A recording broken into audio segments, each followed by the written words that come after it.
Hello दोस्तों, welcome back to my new video. सबसे पहले डिस्क्लेमर देना चाहूँगा कि इस वीडियो को प्योरली एजुकेशनल पर्पस के लिए ही रिकॉर्ड कर रहा हूँ। मैं कोई भी बाई या सेल का रिकमेंडेशन इस वीडियो के माध्यम से मैं आप लोगों को नहीं दे रहा हूँ।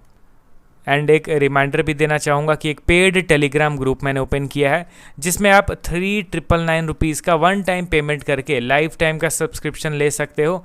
ग्रुप ज्वाइन करके बेसिकली आपको होगा क्या कि आप लाइव मेरे साथ वन ऑन वन इंटरेक्ट कर सकते हो, किसी भी स्टॉक के टेक्निकल या फंडामेंटल रिलेटेड डाउट को पूछ सकते हो। ग्रुप ज्वाइनिंग लिंक वीडियो के डिस्क्रिप्शन बॉक्स में दिया गया है, वहीं पर मेरा ईमेल ID भी मैंशनड है। आप चाहें तो मुझे ईमेल भी कर सकते हो फॉर ज्वाइनिंग पर्पस। तो अब चलिए बढ़ते हैं हम लोग स्टॉक्स की ओर। पहला स्टॉक हमारे लिस्ट में आपके सामने है central depository services India limited. देखिए, इसको मैंने कल भी कवर किया था, आज भी कवर कर रहा हूं, क्योंकि अभी कुछ दिन तक इनके बिहेवियर को क्लोजली ट्रैक करने की ज़रूरत है। पिछले वीडियो में भी मैंने कैम्स को कवर करा एंड कैम्स को मैंने कल भी कवर किया था, बट आज कवर करना ज़रूरी था। ठीक उसी तरीके से ये जो गिने चुने स्टॉक्स हैं जिनको मैंने कल कवर किया था, उनको आज कवर करना ज़रूरी है। As simple as that. CDSL के स्टॉक को करंटली देखा जाए तो 3% ऊपर है। एंड टाइम नोट कर लीजिए, अभी जब मैं ये वीडियो को रिकॉर्ड कर रहा हूँ ना, मार्केट क्लोज होने में 1.5-2 घंटे बचे हुए हैं। तो इसलिए क्लोज होते होते मे बी अगर कुछ वियर्ड या फिर एक्स्ट्रा ऑर्डिनरी मूव मिल गया, सडन से अपर सर्किट या सडन से लोअर सर्किट लग गया, तब मेरा एनालिसिस कोई पार्ट नहीं रहेगा, कोई पॉइंट नहीं बनेगा फिर मेरे एनालिसिस वाले वीडियो को देखने का। तो इसीलिए अगर कुछ बड़े या फिर वियर्ड्स मूव हो जाते हैं तो मे बी मेरे एनालिसिस पार्ट को स्किप कर सकते हो, बट एजुकेशनल पर्पस के लिए फिर भी आप देख सकते हो। एंड चलिए तब हम लोग बढ़ते हैं CDSL के एनालिसिस की ओर। 1350 के लेवल पे करंटली ट्रेड कर रहा है विथ 3% अप मूव। फंडामेंटल्स में तो कोई वैसा रैदर बड़ा चेंज नहीं आया है। फंडामेंटल्स तो आप लोग देख ही चुके हो। मैं डायरेक्टली इनके टेक्निकल पार्ट को ओपन करता हूँ। तो यहाँ पे CDSL के चार्ट को देखो, आपको क्या दिख रहा है। सबसे पहला चीज़, कल भी मैंने आप लोगों को बताया कि स्टॉक एक टाइट कंसोलिडेशन जोन में ट्रेड कर रहा है। एक सपोर्ट हो गया, एक रेजिस्टेंस हो गया। ये बन गया हम लोगों का रेजिस्टेंस लेवल। यहाँ पे अगर आप देखोगे तो ये बन गया हमारा रेजिस्टेंस, ये बन गया हमारा इंपॉर्टेंट सपोर्ट लेवल। इन दोनों लेवल्स के बीच में ही स्टॉक कंटिन्यूसली ट्रेड कर रहा है। अब रेजिस्टेंस लेवल पे अगर कोई नेगेटिव प्राइस एक्शन बने, इट मीन्स वहाँ पे हम लोग को ये चीज़ मानना पड़ेगा कि नहीं भाई, स्टॉक नीचे गिर सकता है। रेजिस्टेंस लेवल पे अगर ब्रेकआउट वाले सिचुएशन क्रिएट होंगे तो उसके लिए भी हम लोग ऑलरेडी प्रिपेयर्ड रहेंगे। अब CDSL को करंटली देखो, ये सपोर्ट पे तो नहीं, रेजिस्टेंस पे ट्रेड कर रहा है। फर्स्ट पॉइंट हम लोग को मिल गया। दूसरा चीज़ कि यहाँ पे ये M पैटर्न बनाने की कोशिश कर ही रहा था, बट ये जो नेकलाइन है ना, जिसके ब्रेकडाउन के बाद M पैटर्न एक्टिवेट होता है, उस नेकलाइन को ब्रेकडाउन किए बगैर उसके पहले ही यहाँ पे एक बाइंग देखने को मिल रहा है, जो कि आज बाइंग हुआ है।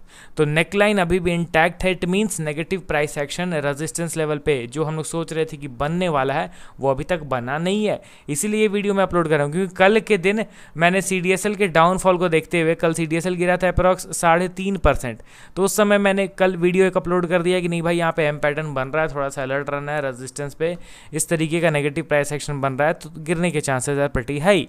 बट वो नेगेटिव प्राइस एक्शन बना नहीं, इनफैक्ट वो अब दिशा बदल रहा है। तो फिर एक वीडियो अपलोड करके तो आप लोगों को अपडेट देना होगा ना, तभी आप सही तरीके से टेक्निकल एनालिसिस कर पाओगे ना। आपको टाइम टू टाइम किसी स्टॉक को पकड़ के उसके हर एक मूवमेंट्स को ट्रैक करना रहेगा। हर मूवमेंट्स पे वीडियो बनाऊंगा तो आप और अच्छी तरीके से समझ पाओगे। तो CDSL अभी भी रेजिस्टेंस पे टिका हुआ है। यहाँ पे नेगेटिव प्राइस एक्शन बनाने की कोशिश की जा रही थी, सेलर्स हावी होने की कोशिश कर रहे थे, but at the end sellers हावी हुए नहीं। इट मीन्स कि ये as usual normal price action बना रहा है। रेजिस्टेंस को ड्रॉ करके बैठना है। रेजिस्टेंस क्लोज टू 1380 का लेवल है, एंड उस लेवल के ब्रेकआउट के बाद होपफुली एक दोबारा से फ्रेश बुलिश मोमेंटम CDSL में हम लोग ईजीली देखने को मिल जाएगा। तो CDSL के स्टॉक को अभी ट्रैक कीजिए। नेगेटिव प्राइस एक्शन जो बन रहा था वो अभी तक बना नहीं है, इस पॉइंट को नोट करके चलना है और उस हिसाब से इसका एनालिसिस करना है। अब चलिए बढ़ते हैं हम लोग अगले स्टॉक की ओर। इसको भी मैंने कल अपने वीडियो में इंक्लूड करा था। नाम है डिक्सन टेक्नोलॉजीज लिमिटेड। करंटली 4.8% की तेज़ी के साथ 13,557 के लेवल पे अवेलेबल है।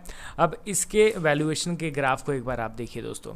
इतना शार्प बाइंग होने के बाद कुछ खास नीचे नहीं गिरा है, बट स्टिल अर्निंग इनका इतनी तेज़ रफ्तार में बढ़ रहा है ना, उसके चलते छोटे से करेक्शन में इनका जो पी रेशियो है वो 210 से गिर के 40 के आसपास आ गया था। भाई 200 के ऊपर ट्रेड करने वाला पी रेशियो अगर 50 के भी नीचे आ जाए तो ऑब्वियसली उसको हाईली अंडर वैल्यूड तो कहना ही पड़ेगा। प्लस यहाँ पे आप ध्यान दीजिए कि अभी भी इसका पी रेशियो कुछ खास महंगा नहीं हो गया है, करंट पी रेशियो अप्रॉक्स 57 के आसपास में है, स्टिल ये अंडर वैल्यूड के कैटेगरी में ही इंक्लूड होगा। एंड यहाँ पे अगर आप इनके इन्वेस्टर के सेक्शन पर नज़र डालोगे तो as usual strong share holding pattern बना हुआ है। इनफैक्ट पिछले कुछ क्वार्टर्स में जो स्टॉक थोड़ा नीचे गिरा ना उसमें बड़े प्लेयर्स ने थोड़ा सा इन्वेस्टमेंट अपना बढ़ा लिया है एंड पब्लिक की शेयर होल्डिंग डिक्रीज हो गई है। अब डिक्सॉन टेक्नोलॉजीज को भी अगर आप देखोगे तो एक इंपॉर्टेंट रेजिस्टेंस हम लोगों ने ड्रॉ करा था, उस रेजिस्टेंस को स्टॉक ने डेली टाइम फ्रेम में ब्रेकआउट किया, फिर 2 दिन नीचे गिरा एंड आज अगेन एक strong bullish candle with 5% up move देखने को मिल रहा है। वीकली टाइम फ्रेम में देखा जाए तो लगता है कि शायद से इस बार तो ये ब्रेकआउट सक्सेसफुली दे ही देगा। यहाँ पे आप ध्यान से देखिए तो ये है हम लोग का मेजर सपोर्ट लेवल, जिसमें से पिछले बार शार्प बाइंग हम लोगों ने विटनेस किया था।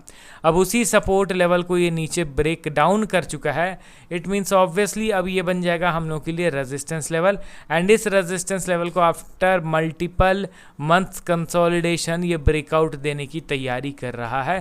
तो यहाँ पे थोड़ा सा ध्यान देना है, वॉल्यूम का कन्फर्मेशन बस एक बार ले लेना है। तो वॉल्यूम अभी उतने हाई हुए नहीं है, कल का ट्रेडिंग सेशन बचा हुआ है, शायद से क्या पता कल वॉल्यूम स्पाइक मिल जाए। अभी वॉल्यूम इन लाइन है, उतना ज़्यादा वॉल्यूम नहीं बढ़ा है जितना हम लोग को चाहिए रहता है for identifying successful breakout.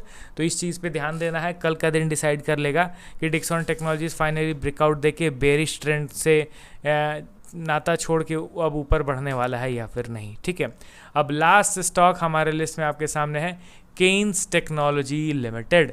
Currently देखोगे तो after a long time stock में लिटिल बिट बाइंग एक्टिविटी हुआ है। स्टॉक के करेंटली मूव को अगर देखूं मैं तो एक सेकंड, अभी माई इंटरनेट इज़ लोडिंग, देखते हैं क्यों इसका सर्वर थोड़ा स्लो हो गया है। अभी ये लोड हो रहा है। अब देखिए तो करेंटली ये अप्रॉक्स 5% ऊपर है। ठीक है, काफ़ी लंबे समय से इस तरीके का बड़ा बाइंग मोमेंटम हम लोगों ने इस स्टॉक में मिस किया था। करेंटली 3363 के लेवल पे ये ट्रेड कर रहा है। अब मैं डायरेक्टली इनके टेक्निकल को कुछ एक्सप्लेन करता हूँ। प्रीवियस वीडियो को अगर आपने देखा होगा तो वहाँ पे मैंने KPIT टेक्नोलॉजीज़ को कवर किया था, ये कहते हुए कि ये स्टॉक बेरिश है, लोअर लेवल पे ट्रेड कर रहा है, कुछ भी पॉजिटिव संकेत नहीं है, लगातार इनफैक्ट नीचे ही गिर रहा है, but still at current market price I am preferring KPIT technologies for long term investment, not for short term gains. तो वही सेम कैटेगरी में समहाउ अब मैं केन्स टेक्नोलॉजी को भी ऐड करूंगा, जिसमें लॉन्ग टर्म का मैं व्यू लेके चल रहा हूँ, शॉर्ट टर्म के गेन्स को कैप्चर करने का कोई मेरा वैसा इरादा नहीं है। यहाँ पे हाँ, इंस्टेंटली मेरे बाइंग के बाद स्टॉक को ऊपर जाना चाहिए, ये मैं एक्सपेक्ट करके नहीं चल रहा हूँ, क्योंकि ये एक्सपेक्ट किया जाता है आफ्टर बुलिश प्राइस एक्शन, जो कि अभी तक बना नहीं है केन्स टेक्नोलॉजी में। तो इसीलिए अभी केन्स लोअर लेवल पे ट्रेड कर रहा है, परफेक्ट वैल्यू इन्वेस्टिंग वाले लेवल पे ये अभी अवेलेबल है।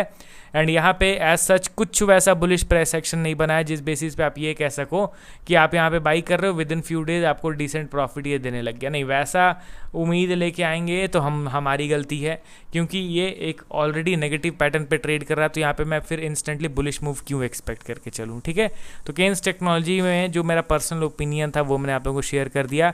एंड कुछ वैसा bullish price action technical basis पे नहीं बन रहा है, ये भी चीज़ मैं आपको बता दे रहा हूँ। तो चलिए अब बढ़ता हूँ नेक्स्ट वीडियो के साथ। Okay then, bye bye.